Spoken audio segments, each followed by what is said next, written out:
नितिन जी, जी। राधे राधे महाराज जी। महाराज जी, गृहस्थ आश्रम में जाने से पहले अपने जीवन साथी से ऐसे कौन से प्रश्न पूछने चाहिए जिससे हमें पता चल जाए कि हमारे अनुकूल है या नहीं? भगवान से पहले प्रार्थना करनी चाहिए। आपके प्रश्नों से क्या होगा, हम गलत उत्तर दे दें तो क्या आप मान लेंगे? मान लो जैसे हम आपसे पूछ रहे हैं, आप ब्रह्मचर्य हैं, आपने कभी किसी को नहीं स्वीकार किया, तो आप कहेंगे मैंने किसी को नहीं स्वीकार किया, तो झूठ भी तो बोल सकते हैं। तो हमें भगवान से प्रार्थना करनी चाहिए कि हे भगवान, मुझे ऐसा जीवन साथी दो जो हमारे मनोनुकूल हो और धर्म के अनुसार चले। भगवान, अब तो बड़ा कठिन है, अब तो ऐसे जीवन साथी मिलने ही कठिन है, क्योंकि एक बच्चा 4 लड़कियों से संबंध बना चुका है, एक लड़की 4 बच्चों से संबंध बना चुकी है। बॉयफ्रेंड किया, ब्रेकअप, फिर दूसरे से, फिर ब्रेकअप, तीसरा बॉयफ्रेंड है, बोले चौथा बॉयफ्रेंड है। तो ये व्यभिचार प्रवृत्ति जिसकी बन चुकी है, वो भला एक पुरुष में कैसे टिक पाएगी? तभी तो देखो बहुत गंदगी फैल रही है, पति पत्नी के संबंधों में कड़वाहट आ रही है। 1 साल नहीं हुआ और डिवोर्स हो गया, क्या हो रहा है? ब्याह हुए 1 साल नहीं हुआ, डिवोर्स हो गया, ये क्या हो रहा है? या पत्नी पति को मार डाल रही है, या पति पत्नी को मारे डाल रहा है। ये सब क्या है? व्यभिचार प्रवृत्ति के कारण ही तो है। तो बच्चे इस बात को समझ नहीं रहे हैं। आज वो एक बच्चा कह रहा था एक दिन कि जिसके गर्लफ्रेंड ना हो तो लोग उसको बहुत, मतलब मित्र लोग उसे बहुत नीचा समझते हैं। मतलब वो अपना गर्व से वर्णन करते हैं कि मेरे 5 गर्लफ्रेंड है, उसे गर्व समझ रहे हैं। तो आजकल तो बच्चा की ये प्रश्न पूछो कि तुम पवित्र हो, तब तो तुम जीवन भर संशय में बने रहोगे। भगवान से प्रार्थना करो, पहले तुम पवित्र हो, पहले अपने को ब्रह्मचारी बनाओ और फिर भगवान से प्रार्थना करो कि हे नाथ, मुझे ऐसा जीवन साथी दो जो हमें धर्म के अनुसार आप तक पहुंचा दे, भगवत प्राप्ति करा दे, ऐसा जीवन साथी दो। तो ऐसा बच्चा चलना भगवान से, बकाया कोई प्रश्न मत करो। और जब हमने हाथ पकड़ लिया और हाथ समर्पित कर दिया, तो फिर दूसरे की तरफ देखे ना, अपने पति पत्नी से प्यार रखे, यही हम चाहते हैं। बाद में नहीं तो फिर जीवन बर्बाद हो जाएगा। अब तो भगवान से ही प्रार्थना करो कि वही सही मार्ग में हमें ले चलने वाला साथी, जीवन साथी दें, तो भगवान ही कृपा करें। नहीं तो बड़ा अपवित्रता फैल रही है, नशेबाजी, चाहे बच्चा हो चाहे बच्ची, व्यभिचार, ये खूब फैल रहा है, खूब फैल रहा है। ये बड़ी हानिकारक है हमारे भारत देश में। पवित्रता पूर्वक गृहस्थ धर्म निर्वाह करने की जो पद्धति है, उससे बिल्कुल खिलाफ पद्धति चल रही है। खुशी लड्डा जी, भीलवाड़ा से। राधे राधे महाराज जी। महाराज जी, जब मन में संदेह या विश्वास की कमी हो तो क्या करना चाहिए? नाम जप। नाम जप से बुद्धि पवित्र होती है, पवित्र बुद्धि से संशय का नाश होता है, पवित्र बुद्धि में ही विश्वास जागृत होता है। तो हमें परम पवित्र मंगलमय भगवान का नाम निरंतर अपनी जिह्वा से लेने का अभ्यास करना चाहिए, जिससे हमारी बुद्धि विवेकवती हो जाए। बुद्धि तो सबके पास है, पर विवेक नहीं है। होए विवेक तो मोह भ्रम भागा। अगर विवेक हो जाए तो सब संशय नष्ट हो जाएगा, सब अविश्वास नष्ट हो जाएगा, परम विश्वास, दृढ़ निश्चय जागृत हो जाएगा। इसलिए नाम जप करो। किसका प्रश्न है? हाँ, नाम जप करो। नाम जप करने से संशय और अविश्वास, इसका नाश हो जाएगा, निश्चय और विश्वास जागृत हो जाएगा। जी। प्रदीप त्रिपाठी जी। राधे राधे महाराज। राधे राधे महाराज जी। महाराज जी, आप एक उत्तरकांड की एक वर्णन कर रहे हैं, नहीं अनीति नहीं कछु प्रभुताई, सुनहु करहूं जो तुम्हि सोहाई। महाराज जी, जब हम परम पिता परमात्मा के ही अंश हैं, तो वे हमें सीधा मार्गदर्शन देकर भगवत प्राप्ति की ओर अग्रसर क्यों नहीं कर देते? महाराज जी, वे हमें ऐसे विकल्प ही क्यों देते हैं कि जिससे हम इन तुच्छ भोगों में फंस जाएं? दिया तो सीधा ही मार्ग है, भगवान ने विकल्प तो दिया नहीं, सीधा मार्ग दिया है। ममई वांशु, भगवान करे तू मेरा अंश है। और गीता जी में स्वयं प्रकट होकर बोल रहे नहीं, वो भ्रम में तो नहीं डाल रहे ना। वो कह रहे अनन्यश्चिन्तयन्तो माम, मेरा अनन्य चिंतन करो। ये जना पर्युपासते, जो मेरी उपासना करते हैं। तेषाम नित्याभियुक्तानाम योगक्षेमम भाम्यम। ठेका मैं लेता हूँ, अनंत ब्रह्मांडों के स्वामी कह रहे आपका प्रश्न है, तो भगवान कह रहे ठेका तो मैं लेता हूँ तुम्हारे योग और क्षेम का, तुम केवल मेरा अनन्य चिंतन करो। भगवान और किसी के कार्य के लिए नहीं आदेश कर रहे हैं। मन मना भव मद भक्तो माद्याजी माम नमस्कुरु। मेरे मन वाला बन, मेरा भक्त बन, मेरे को नमस्कार कर, मेरा चिंतन कर, तेरा मैं देख लूंगा, तू मेरा चिंतन कर। तो सीधा रास्ता नहीं दे रहे भगवान, लेकिन हम भगवान का चिंतन न करके भोगों का चिंतन करते हैं। भगवान को अपना न मान कर शरीर और शरीर संबंधियों को अपना मानते हैं। भगवान में सुख न मान करके संसार की वस्तु, व्यक्ति, स्थान, इनमें सुख मानते हैं।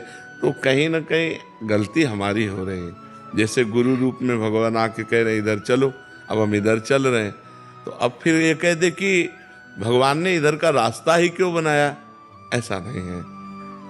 अगर भोजन जरूरी है तो शौचालय भी जरूरी है। यद्यपि निंदनीय स्थान है, अपवित्र स्थान है, लेकिन अगर भोजन खाएंगे तो शौचालय की जरूरत पड़ेगी। दिन है, अगर रात ना हो तो सिस्टम बिगड़ जाए पूरी सृष्टि का। ऐसे ही देवता हैं, असुर ना हो तो सिस्टम बिगड़ जाए। अच्छे हैं, बुरे ना हो तो अच्छे की अच्छाई का मतलब ही ना रह जाए। तो भगवान ने पूरा बगीचा अपनी सृष्टि बनाई है, जो चाहिए वो ले लो। और स्वयं उपदेश करते हैं कि तुम्हारा मंगल किस में होगा, तुम्हें किस मार्ग में चलना चाहिए।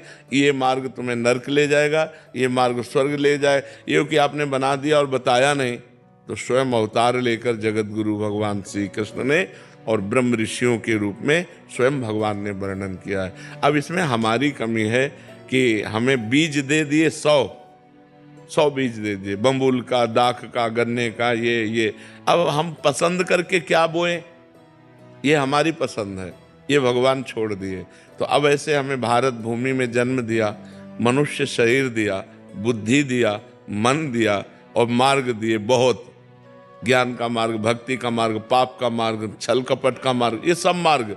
और बता रहे हैं कि ये मार्ग चलो तो ये मिलेगा और ये मार्ग चलो तो ये मिलेगा। अब हम उधर जा रहे हैं तो उधर भोगना पड़ेगा, इधर जा रहे हैं तो आनंद भोगना पड़ेगा। तो इसमें भगवान का दोष क्या है, आप हमें बताओ, है नहीं? हाँ, भगवान पूर्ण है तो उनकी सृष्टि भी पूर्ण है। आप ये नहीं कह सकते कि ये नहीं है, सब कुछ है। बुरा से बुरा भी है और भला से भला भी है, छोटा से छोटा भी है, महान से महान भी है। ये उसकी सृष्टि है, ये उसकी बाजार है। अब आप खरीदना क्या चाहते हैं? पैसा आपके पास है, खरीद लीजिए।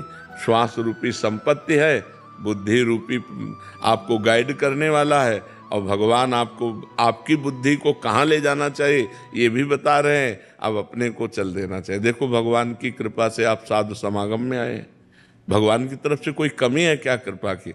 अब आप अगर साधु समागम करके भी असत मार्ग में चलें और कह दें कि भगवान को दोष दें, तो हमें लगता है उनकी कृपा ही कृपा हमारे ऊपर है, उनकी वास्तविक कृपा हमारे ऊपर है। हम समझ नहीं पा रहे, अगर हम समझ जाएं तो हम गलत मार्ग में चलेंगे नहीं, सही मार्ग।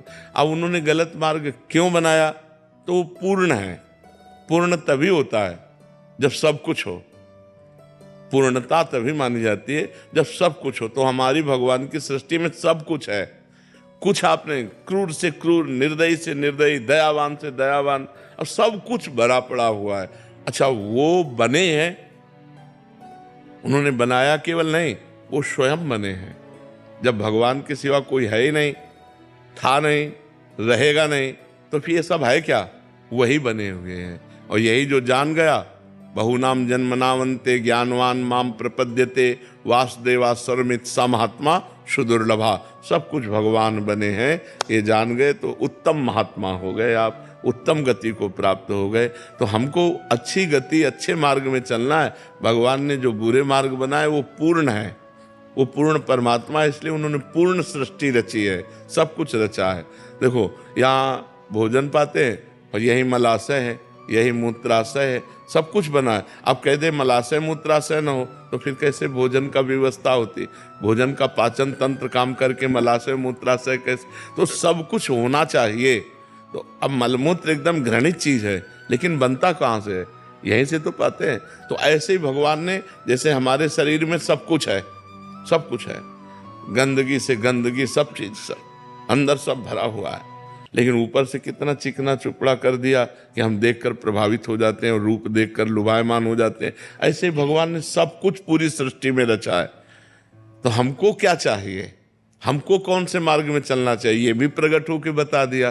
तो अब हमारी गलती है कि हम सही मार्ग न चलकर गलत मार्ग में चलते हैं। भगवान को इसमें दोष न दे, क्योंकि वो पूर्ण है। घर पूर्ण तभी माना जाएगा जब रसोई भी हो और लेटरिन बाथरूम भी हो, तभी माना जाएगा कि ये घर पूर्ण है। ऐसे संपूर्ण सृष्टि को भगवान ने पूर्ण रचा है। डॉक्टर विष्णु सक्सेना जी, राधे राधे महाराज जी। महाराज जी, आप कह रहे हैं कि आप जीवन भर देश विदेश में प्रेमी प्रेमिका नायक नायिका के भौतिक प्रेम पर ही कविताएं लिखकर आप अंतर्राष्ट्रीय कवि हैं, श्रृंगार रस के कह रहे हैं। महाराज श्री, मुझ अधम को कोई ऐसा उपाय बताएं कि भौतिक प्रेम आध्यात्मिक प्रेम में बदल जाए और मेरी कविताओं इससे कोई लाभ तो मिलेगा नहीं। भले तालियां मिल जाएं, संसार के 4 लोग तुम्हारी वाहवाही कर दें, लेकिन इससे सत्य वस्तु तो मिलेगी नहीं। ये विलासिता के गान करने से 4 लोग संसारिक वाह वाह कह सकते हैं या हर्षित हो सकते हैं, लेकिन न तुम्हें मन की शांति मिलेगी, न औरों के मन की शांति मिलेगी। यदि प्रभु के चरित्र गाओ तो तव कथामृतम तप्त जीवनम कविभिरीडितम कल्मषापहम श्रवण मंगलम श्री मुदाततम भूय गृणन्ति ते भूरिदा जना। वो बड़े महामहिमा में दानी माने जाते हैं जो दूसरों को भगवान की चर्चा सुनाते हैं। कल्मषापहम, भगवान के पावन चरित्र सुनते ही हृदय निष्पाप होने लगता है, जीव को मंगल की प्राप्ति होती है, आनंद की प्राप्ति होती है। तो हमें लगता है कि सबसे बड़े नायक भगवान हैं और सबसे बड़ी नायिका उनकी प्रिया जी हैं। अगर उनके पावन चरित्र गान करो तो तुम्हारी भी बुद्धि पवित्र हो जाएगी और परलोक लोक सब बन जाएगा, और जो सुनेगा उसका भी मंगल हो जाएगा। तो अब सुधार कर लो, नाम जप करो और भगवान के सिया राम, राधे श्याम, शिव पार्वती, इनके पावन चरित्रों का गायन करो, जिससे तुम्हारी वाणी पवित्र हो जाए, लोगों के कान पवित्र हो जाएं और जीवन दोनों का मंगलमय हो जाए, कथन करने वाले का और श्रवण करने वाले का। ये 5 भौतिक शरीरों की सुंदरता क्या, जो क्षण में नष्ट हो जाए, उसका क्या गान करना। ये मलमूत्र का भांड शरीर, इसका क्या गान करना। गान करना तो चिदानंद भगवान का गान करे, जिससे हमारा जवान और कान दोनों मंगलमय हो जाए, दोनों पवित्र हो जाए ना। अब नाम जप करो और भगवान का चरित्र गाओ तो जीवन पवित्र हो जाए। नहीं क्या 4 पैसे मिल जाएंगे, लोग तालियां बजा देंगे बस, और क्या है। मरोगे तो न तालियां साथ जाएंगी, न पैसे साथ जाएंगे, न नायक नायिका साथ जाएगी, भगवान का चिंतन जाएगा, भगवान का भजन साथ जाएगा। तो हमें लगता है कि रुपया ही सब कुछ नहीं है। भगवान के सहारे हो जाओ और भगवान का यश गाओ तो लोग परलोक सब। थोड़ा कभी बीच में किसी भक्त का पावन चरित्र गा दिया या किसी का तो चलेगा, लेकिन प्रारंभ और अंत ये भगवान से हो तो बीच वाला सब भगवान ही माना जाएगा, क्योंकि हर स्त्री पुरुष के रूप में भगवान ही विराजमान है। हमारी बात समझ रहे हो। अगर अपने प्रोग्राम का प्रारंभ करो भगवान से और अंत करो भगवान में, और बीच में नायक नायिका का कर दो तो भी चलेगा। नहीं, प्रारंभ भगवान से करता हूँ। हाँ, क्योंकि भगवान के बिना जीव खुलना ठीक नहीं है। भगवान से प्रारंभ करो और अंत भी भगवान में करो, और बीच का रहने दो जो आप गान करते हो, और उसे भी भगवान को समर्पित कर दो कि जो हमें सेवा दी है वो मैं कर रहा हूँ, तो वही भजन बन जाएगा आपका। ठीक है। रोहन जी, बिहार। राधे राधे महाराज। महाराज जी, आपके चरणों में कोटि कोटि दंडवत प्रणाम। गुरुदेव, अब मुझे राधा नाम जपना बहुत प्रिय लगने लग गया है। गुरुदेव, लगभग 1.5 वर्ष से मांस, मदिरा, जुआ, व्यभिचार, गर्लफ्रेंड, गंदे बच्चों का संग, नशा, हस्तमैथुन आदि सभी कलियुगी दोष का त्याग कर दिया है। आपकी कृपा से सब छूट गया है महाराज जी। गुरुदेव, अब मुझे ब्रह्मा जी का पद नहीं चाहिए, देवराज इंद्र का पद नहीं चाहिए, मृत्यु लोक का सम्राट नहीं बनना, मोक्ष नहीं चाहिए, योग सिद्धियां नहीं चाहिए, श्री जी भी नहीं चाहिए। महाराज जी, मुझे राधा नाम अखंड जपने का एक कृपा हो जाए। अभी तो सुन के कह रहे हो 500 रुपया में ललचा जाओगे। इतने बड़े त्याग की बात। रास्ते में 500 का नोट पड़ा हो तो कदम नहीं आगे बढ़ाओगे, क्यों?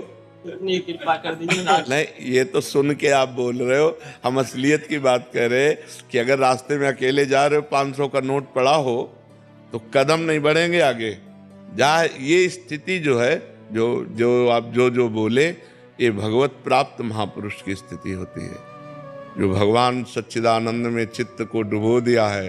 अब उसे न पारमेष्ठम न महेंद्र धिष्णम न सार्वभौमम न रसाधिपत्यम न योग सिद्धिर अपनर्भवम वाह। उसे ये सब नहीं चाहिए, न ब्रह्मा का पद चाहिए न देवराज इंद्र का पद। क्यों?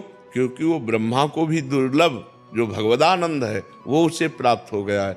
अच्छा रसगुल्ला और सब भोजन हो तो भगवान को भूल जाएंगे, वहां कह रहे ब्रह्मा का पद नहीं चाहिए, योग की सिद्धि नहीं चाहिए, देवराज इंद्र का पद।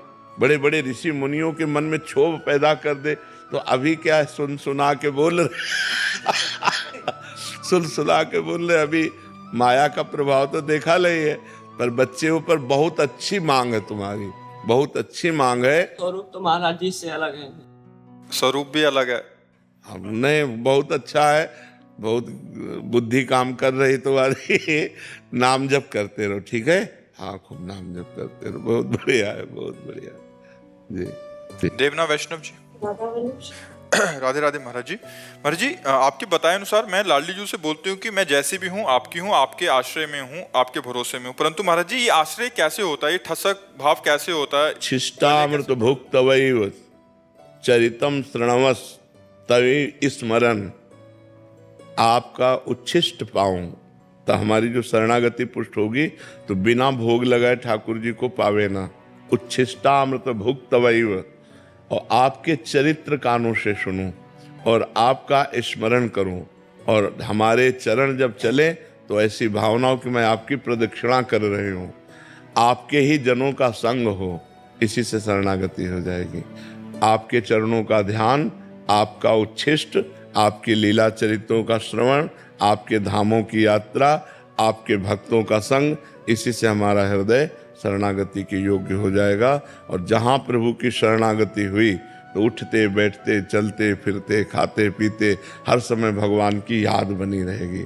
भगवान का स्मरण होना हर समय, यही साधना है। सबसे बड़ी साधना भगवत प्राप्ति की है कि उठते बैठते चलते फिरते हर समय राधा राधा राधा राधा स्मृति बनी रहे। अगर स्मृति नहीं है तो फिर ठीक नहीं है, स्मृति बनी रहना चाहिए। क्या भाव है आपका? महाराज जी आश्रय कैसे होता है, ये ठसक का भाव कैसे होता है? यही इसी से आश्रय। गले कैसे पड़ा जाता है, गले कैसे पड़ा? यही इसी से प्रभु की जूठन पाना, प्रभु का चरणामृत पीना, प्रभु की लीला कथा सुनना, प्रभु के भक्तों का संग करना, प्रभु के धाम तीर्थों की यात्रा करना, और प्रभु के प्रति भाव रखकर सबको प्रभु में देखना। बस प्रभु ही प्रभु है तो आश्रय हमारा पुष्ट हो जाएगा। रमाकांत शर्मा जी गाजियाबाद से। श्री हरिवंश महाराज जी, गुरुदेव, जीवात्मा के शरीर की मृत्यु होने पर श्री जी से विशेष दैन्य भाव से प्रार्थना करने पर दोबारा जीवित वो जीवात्मा हो सकती है? कदापि नहीं। जब आयु खत्म तो फिर खत्म। अगर जीवित प्रार्थना करने से हो जाती तो कौशल्या जी को वैधव्य सहना ही नहीं पड़ता। जिनके पुत्र राम जी हैं दशरथ जी को जिला देते, नहीं ना? भगवान ने अपने पिता को नहीं जिलाया तो औरों की बात जानी। आयु खत्म तो फिर खत्म, फिर कोई प्रार्थना कोई उसमें। हाँ, कुछ महापुरुषों में ऐसा देखा गया कि अपनी आयु उन्होंने उनको दे दी। ऐसा देखा गया कि वो संकल्प किए और अपनी आयु का हिस्सा उनको दे दिया, तो उससे फिर उनकी आयु। लेकिन जितनी श्वासें जिस जीव की हैं उससे ज्यादा एक श्वास भी नहीं ले सकता। यहाँ का क्रम है, जो विधना ने लिख दिया, छठी राव के अंक, राय घटे न तिल बढ़े, रहुरे जीव निशंक। नहीं, बड़े बड़े भक्त जो है ना, वो अपने भक्तों के लिए भगवान से प्रार्थना करके उनकी रक्षा कर लेते। लेकिन आयु जहाँ समाप्त तो समाप्त। भगवान ने अपने वंश को भी नहीं बचाया। 88 करोड़ यदुवंशी आयु समाप्त तो आपस में सब लड़ करके और शरीर पूरा कर दिए। तो जहाँ जिसकी आयु पूरी होनी है उसे नहीं बचाया जा सकता। आपके पास कोई उदाहरण है कि बचाया जा सकता है? तो अगर बचाया जा सकता तो बड़े बड़े ब्रह्म ऋषि, बड़े बड़े महात्मा, देखो वशिष्ठ जी जैसे, जो नई सृष्टि की रचना कर दें, वो नहीं बचा पाए दशरथ जी को। जाना है तो जाना है। यहाँ से जब जो घड़ी जो श्वास बस उसमें खत्म। इसीलिए जितनी श्वासें हैं हर श्वास में नाम जप करो, अच्छे आचरण करो, कोई पाप कर्म ना हो पावे, ज़्यादा जीने की आशा न रखो। जितनी श्वासें उतने में काम बना लो। मान लो मेरी अब एक श्वास रह गई, हमने राधा बोला, इसी से भगवत प्राप्ति हो जाएगी। हमें 100 श्वासों की जरूरत ही नहीं है। एक श्वास हो और अच्छे आचरण हो और राधा नाम हो, कृष्ण नाम हो, हरि नाम हो, उसी से काम हो जाएगा। बहुत श्वासें हैं गंदी आदतों में, गंदे आचरणों में, तो उसका कोई महत्व नहीं रहा।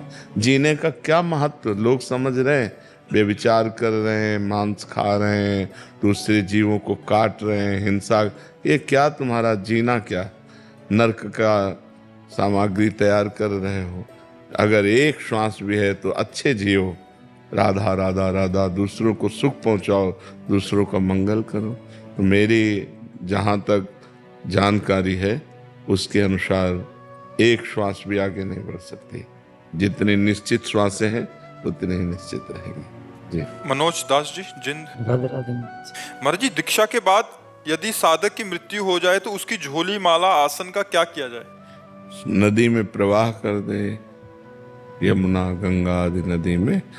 जो उसके ठाकुर जी हैं उसकी झोली माला है उसको विसर्जित कर दी जाता है। जी। महाराज जी, घर में अगर ठाकुर जी की कोई सेवा करने वाला हो तो सेवा कर सकते ठाकुर सेवा कर सकता है, माला नहीं।